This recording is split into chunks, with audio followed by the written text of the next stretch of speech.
হাসনাবাদের সচেতনতা র্যালি ও তামাক ও মাদক মুক্ত সমাজের আহ্বান পুলিশের। বিশ্ব তামাক মুক্ত দিবস উপলক্ষে হাসনাবাদ থানার উদ্যোগে বৃহস্পতিবার দুপুর 12টায় একটি বিশেষ সচেতনতা র্যালি অনুষ্ঠিত হয়। বসিরহাট পুলিশ জেলার আহ্বানে হাসনাবাদ থানার পুলিশ প্রশাসনের ব্যবস্থাপনায় এই পদযাত্রা হাসনাবাদ থানা থেকে শুরু হয়ে হাসনাবাদ ব্রিজ ও টাকি চৌরঙ্গি পর্যন্ত চলে।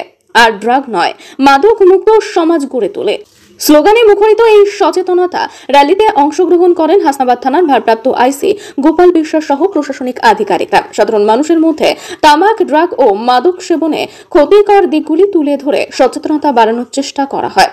পুলিশ প্রশাসনের আশা, এই ধরনের উদ্যোগ জনসাধারণকে মাদকমুক্ত জীবনযাপনে অনুপ্রেরিত করবে এবং একটি সুস্থ সুন্দর সমাজ গড়ে তুলতে সহায়তা করবে। হাসনাবাদের পথে পথে ছড়িয়ে পড়ল সচেতনতার বার্তা, যা আগামীর জন্য গুরুত্বপূর্ণ পদক্ষেপ হিসেবে প্রশংসিত হয়েছে।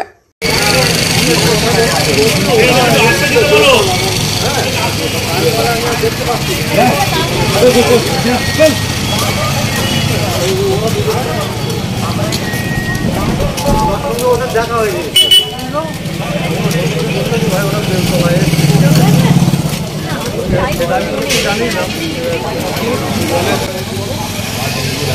শয়তান যে যখন ভিডিও শুরু করছে।